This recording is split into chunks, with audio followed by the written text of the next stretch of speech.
Alléluia. Tu m'emmènes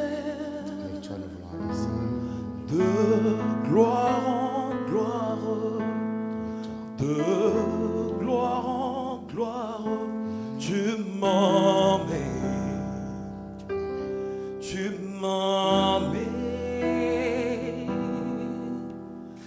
dans le profond de ta sainteté. Tu m'emmènes de gloire en gloire.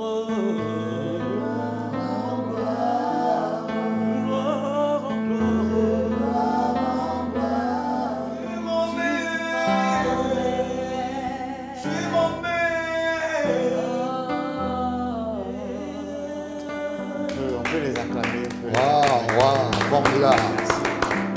Dans tes profondeurs, tu nous amènes, extraordinaire. Merveilleux, Wow. merveilleux, merveilleux. Merci beaucoup, Gospel Maranatha. C'est pour nous encore un privilège de nous approcher de la parole de Dieu. Cette émission s'appelle Je médite le mal. C'est la synthèse de la méditation qui nous est proposée dans la communauté Maranatha chaque semaine. Et aujourd'hui, nous sommes dans le Nouveau Testament, toujours dans l'épître de l'apôtre Pierre, au chapitre, deuxième épître de l'apôtre Pierre, qu'il a adressé aux églises. Nous sommes dans le chapitre 2 jusqu'au... Nous avons commencé du chapitre 2 du verset 19 au verset 22. Nous avons démarré le chapitre 3 jusqu'au verset 16. Et aujourd'hui, je vais demander donc à l'apôtre quel verset quel passage souhaiterez-vous partager avec nous que je puisse le lire. Oui, on va lire. Mais avant cela, j'aimerais encore dire que, vous savez, l'étude de la parole de Dieu, c'est quelque chose d'extraordinaire. Parce que, vous savez, la parole vivifie. La parole est claire. La parole, on a besoin de l'onction de Dieu. La parole est comme une raffinerie. Quand vous la prenez, vous la raffinez, alors vous pouvez couler dans l'onction. Alors, il y a quelqu'un qui nous écoute. Tu es sur le point de pouvoir avoir ta coupe remplie. Alors, on va dans la parole. Il y a tout ce qu'il faut dans la parole. Et voilà, nous sommes dans le livre de 2 Pierre. On va prendre le chapitre 3. Chapitre 3. Oui, chapitre 3. Nous allons explorer du verset 4 au verset 9. Une lecture dans laquelle nous allons tous ensemble avoir un partage. Et s'il vous plaît, joignez-vous à nous parce que nous vous aimons la parole. Parce que la parole de Dieu est une lampe à mes pieds, une lumière à mon sentier. Et nous aimons la parole. Amen. Je vais donc lire ce passage, donc 2 Pierre chapitre 3, à partir du verset 4. Donc le texte s'affiche en bas de votre écran. Vous pouvez en même temps lire avec nous. Il est écrit ceci. Je prends donc à partir du verset 3. Sachant avant tout que dans les derniers jours, il viendra des moqueurs avec des railleries, marchant selon leur propre convoitise, et disant, où est la promesse de son avènement? Car depuis que les pères sont morts, tout demeure comme dès le commencement de la création. Oui, arrêtez-vous un peu là, pasteur. Vous savez, ce texte est particulier parce que Pierre est en train de parler à l'Église à cette époque où des hommes vivent comme le temps actuel, où on regarde les choses aller. On se dit... il vit comme le temps actuel, c'est-à-dire... Comme le temps actuel où les hommes se laissent aller dans les vaines pensées et se disent certainement Dieu n'agira pas. C'est la décadence morale. Voilà, ils se diront, écoute, il n'y aura rien que Dieu fera pour changer de choses. C'est sûr que les promesses de Dieu, elles sont simplement là de manière scripturelle et n'accompliront rien du tout. Mais écoutez, la parole de Dieu, il est une chose, elle s'accomplira toujours. Et ici, nous voyons comment Pierre interpelle le temps actuel également dans lequel nous sommes, sur lequel je veux contextualiser ce verset, parce que beaucoup de personnes regardent et disent, quand est-ce que le Seigneur reviendra? Qu'est-ce qui se passera? Est-ce que ça va vraiment arriver? Des gens se marient. Et je prendrai ceci pour dire un peu, ce texte me ramène au souvenir d'une certaine époque. Vous savez, va se passer un moment où un homme reçoit l'instruction de bâtir cette arche où il appelle tout le monde à venir y entrer. L'arche de Noé. Vous le souvenez très bien. Et personne n'y prête attention. La Bible dit que des gens buvaient, se mariaient et s'amusaient. Et Noé leur disait, écoutez, Jésus a dit qu'il y a quelque chose qui arrive. Dieu a dit qu'il y a il y a une tempête qui arrive, il y a une pluie qui va venir, il y a un déluge qui vient. Après, je ne vous coupe pas la parole, mais comment faire pour que ces personnes-là soient sensibles à ce message-là aujourd'hui? Parce que le message, il est prêché. On voit le travail que vous faites dans l'apostolat, dans le monde entier. Mais on sent qu'il y a beaucoup de réticence aujourd'hui. Comment faire? Est-ce qu'il n'y a pas un problème de méthodologie? Il n'y a pas... Le point n'est pas sur le point de la méthodologie. Vous savez, mon pasteur, l'homme aujourd'hui est à contextualiser dans un environnement qui veut nous faire croire que des choses mécanisées par les hommes peuvent tout accomplir. Et pourtant, c'est un mensonge parce qu'on a une facilité aujourd'hui, la technologie s'impose et on a l'impression que la parole de Dieu, les gens ne pensent qu'à Dieu quand tout va mal. Quand tout va mal, alors on peut se dire, oh Dieu, sauve-moi. Quand tout va bien, on dit Dieu, attends-moi. Alors, nous sommes dans le temps où nous disons, revenons à la parole. J'aime ce que nous sommes en train de faire parce que le temps actuel nous amène à voir exactement ce qui se passe dans une société comme les États-Unis. Voyons un pays qui a été bâti sur les fondements de la parole de Dieu et le pays était équilibré, on avait moins de crimes et regardez un peu, là, pour une fois où la loi a été mise qu'on puisse sortir la parole de Dieu des écoles, les crimes ont augmenté, les avortements ont augmenté, on a eu comme une poussée d'immoralité incroyable. C'est exactement ce que nous voyons aujourd'hui où les hommes écartent Dieu et donnent des règles qui sont contrairement aux valeurs de Dieu. Et au travers de cela, on peut se dire que aujourd'hui, c'est encore le temps d'une clochette à cette émission que nous avons à Maranatha TV où nous disons... Alerter encore. Bien sûr, c'est une alerte parce que... Mais j'aimerais qu'on puisse revenir dans le texte à propos un peu. Il est en train de parler au verset 4 en disant « Où est la promesse de son avènement ?» De son avènement, c'est là le point d'interrogation où je vous ai... Jésus, ça fait 2000 ans qu'il est parti, hein, Jésus. Absolument. Et il a dit, je reviens bientôt. Le bientôt là, le bientôt, il semble que ça dure longtemps. Et on se dit, c'est compliqué bien entendu parce que les gens qui ne croient pas, on peut penser qu'ils ont raison de ne pas croire parce que quelqu'un dit, je reviens bientôt, ça fait 2000 ans qu'il est parti. Absolument. C'est un point sur lequel on peut un peu épiloguer, on peut avoir un questionnement, mais quand on a la connaissance des Écritures, tout a été prévu par le Seigneur. Il y a des événements qu'il prévoit qui nous donnent aujourd'hui que nous sommes dans le temps où ça peut arriver tout à l'heure. Ça peut arriver tout de suite pendant que nous sommes en train de dire où Jésus viendra sur les nuées et l'Église sera enlevée pour sa rencontre. Comment on comprend ce bientôt? C'est un bientôt, le bientôt de Dieu est différent du bientôt de nous, là, parce que la promesse doit s'accomplir. Mais ceux qui se posent la question, ils ont peut-être raison parce que le temps passe, ils voient que ça tarde à venir. Formidable. Vous savez, aujourd'hui, où nous sommes dans le temps où Daniel dit, dans les derniers temps, la connaissance augmentera.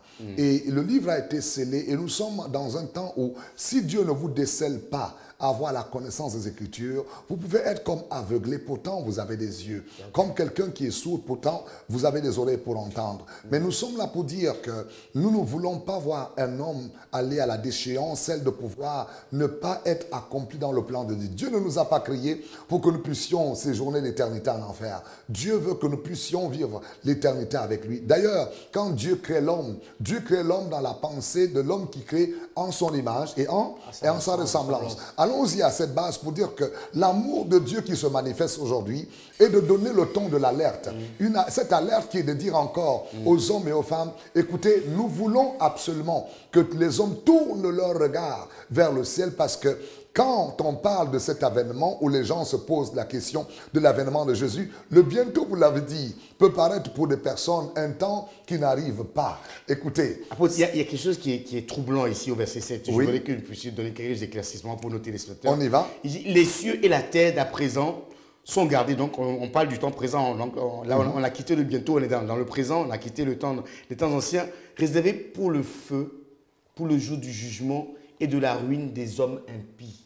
Ça, c'est vraiment quel Dieu peut prévoir de telles atrocités. Raison de plus. Vous voyez un peu, voyez un peu, je vais vous l'expliquer de manière assez logique sur le point. La terre réservée pour le feu et pour le jour du jugement. Justement parce que ce sont des choses que Dieu a prévues et qui vont certainement s'accomplir. On ne va pas parler l'eschatologie ici parce que beaucoup de personnes peuvent se perdre dans ce qu'on peut se mettre à dire, mais il y a une chose que nous nous apprêtons par rapport à l'avènement de Jésus. Il viendra bientôt. C'est une chose certaine. La Bible nous dit que nous serons enlevés pour le rencontrer dans les airs, l'Église tout entière. Et il va également avoir ceux qui sont sont morts en Christ, qui ressusciteront, qui iront à sa rencontre. Ça, c'est une certitude parce que la Bible dit, le même qui a dit à l'eau, qui a dit à la lumière d'exister, et la lumière fut, il a dit, c'est le même qui a parlé, le même qui a dit, pasteur, il dit que le troisième jour je ressusciterai, c'est le même également qui nous dit, il a dit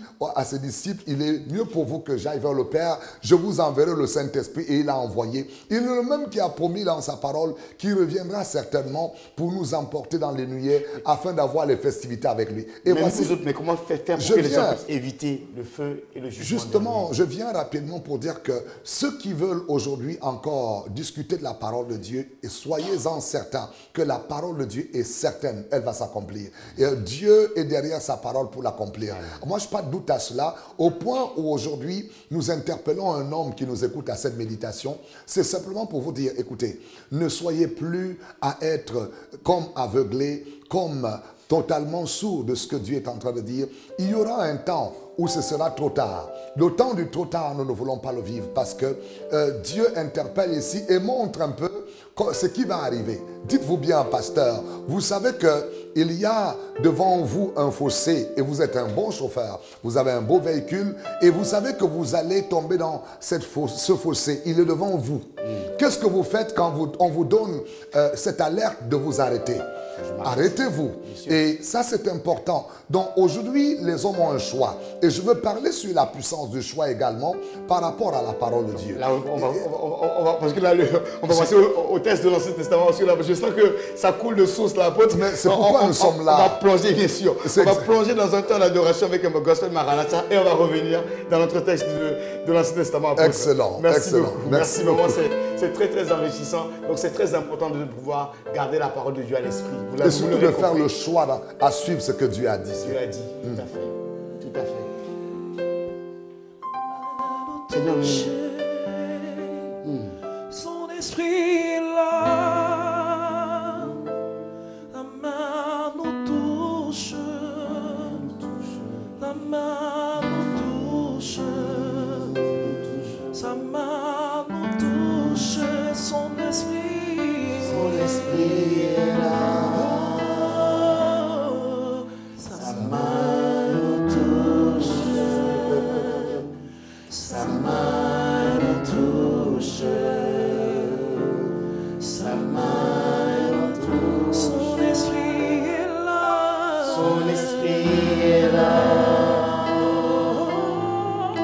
Sa main nous touche, sa main nous touche, sa main nous touche, sa main nous touche, sa main nous touche. Sa présence est là, sa présence est là. Sa main nous touche, sa main nous touche, sa main nous touche, sa main nous touche, sa main nous touche. Oh, son onction est là, son onction est là. Sa main nous touche, sa main nous touche. Seigneur, merci. Alléluia. Merci parce que tu nous touches. Et tu nous Merci, fais du bien. Seigneur. Merci beaucoup à Maranatha Gospel. Nous sommes dans notre deuxième partie. Comme vous le savez, nous avons une partie dans le Nouveau Testament que nous venons de faire avec l'apôtre. Apôtre, tout va bien, hein? Excellent. J'apprécie l'ampleur de l'émission, mais le temps nous fait défaut parce qu'on a tellement de belles choses à dire. Là, on va dans l'Ancien Testament. Oui, on va dans l'Ancien Testament, vous dites. Hein? Oui, dans le livre de Job, vous avez un verset en Job particulier. chapitre 13, nous allons prendre du verset 1 au verset 3. Parce qu'il y a quelque chose de merveilleux qui me fascine dans ce verset que j'aimerais partager par rapport à ce que je disais tout à l'heure sur le choix un tout petit peu. Très bien. Je lis rapidement, donc, 13, 1 à 3. Hein. Oui. La Bible dit ceci, voici, mon œil a vu tout cela, mon oreille l'a entendu et il y a pris garde. Ce que vous savez, je le sais aussi, je ne vous suis point inférieur.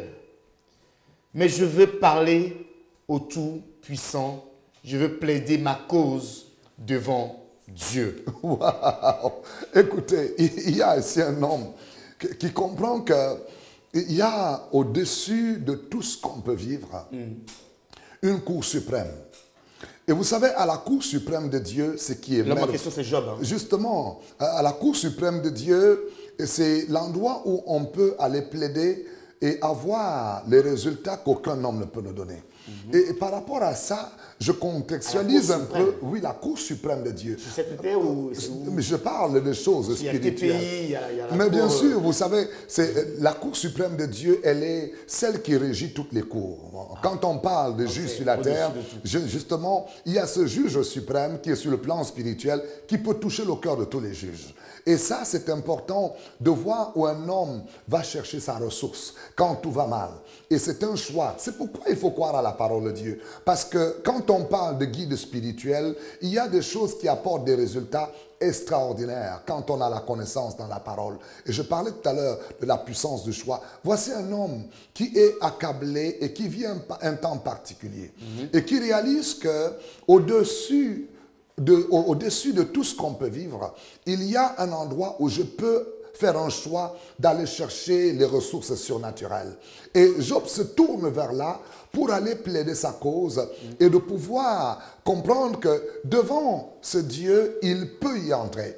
Il ne se considère pas comme un être inférieur, lui, mais justement... Je ne vous suis pas inférieur. Tout à fait, parce que... C'est intéressant parce qu'il y a beaucoup de personnes qui pensent qu'ils sont inférieurs à d'autres parce qu'ils n'ont pas des voitures comme les autres, ils n'ont pas des maisons comme les autres. Et, un message pour ces personnes-là. C'est une loi sur le plan d'une relativité de comment est-ce qu'on a été façonné tout autour. C'est pourquoi quand on est en Dieu, on est rétabli dans une valeur extrême où on doit comprendre qu'en tant qu'enfant de Dieu, je suis restauré de l'identité dans laquelle Dieu m'a créé en son image et en sa ressemblance. À partir de ce moment, on peut comprendre que mon Dieu est mon Père.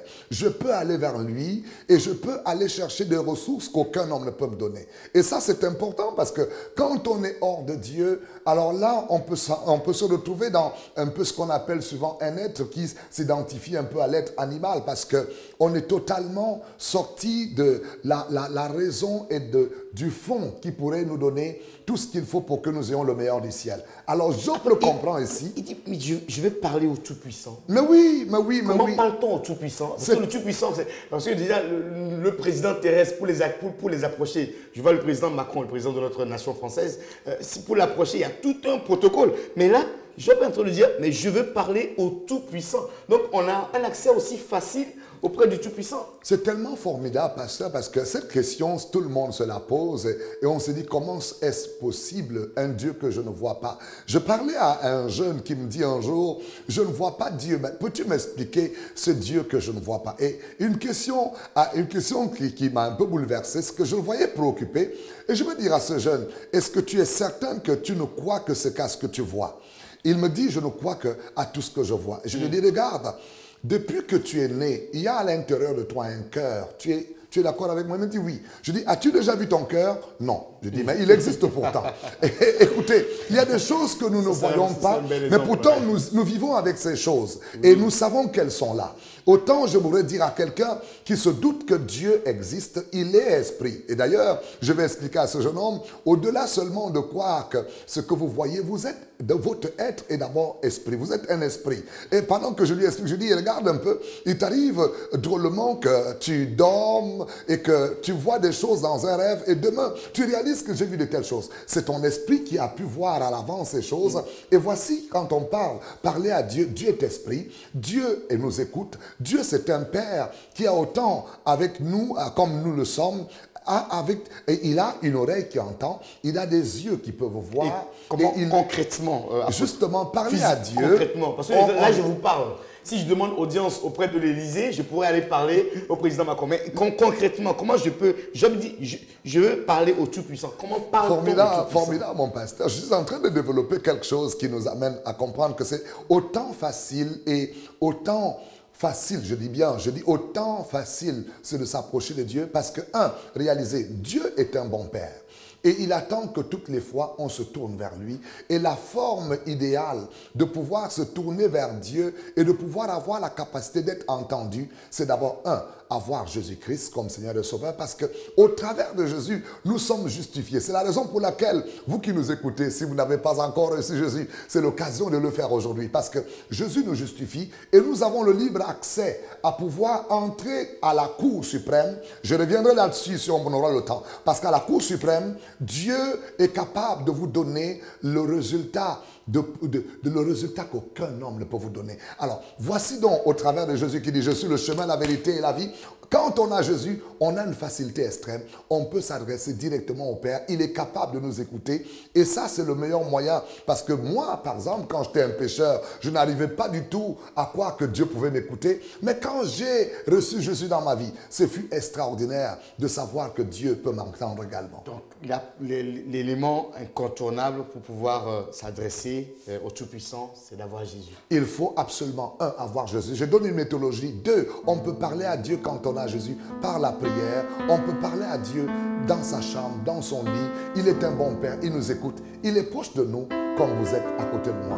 Alors parlez à Dieu ce soir, parlez à Dieu ce matin, parlez à Dieu partout où vous êtes. Sachez qu'il est tout près de vous. Ok, merci beaucoup apôtre. Nous allons, avant de continuer à parler à Dieu, c'est ça. À mettre cela en pratique, parce que nous voulons vraiment parler à Dieu dans un temps d'adoration. Je vais vous inviter à continuer de nous suivre sur nos différents médias de diffusion. Cette émission est une émission qui vous bénit.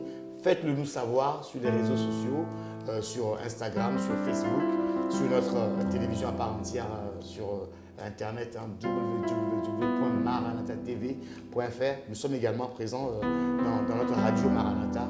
Vous avez des plages de prière. Vous pouvez nous suivre également sur www.maranatatv. Vous avez la radio en ligne.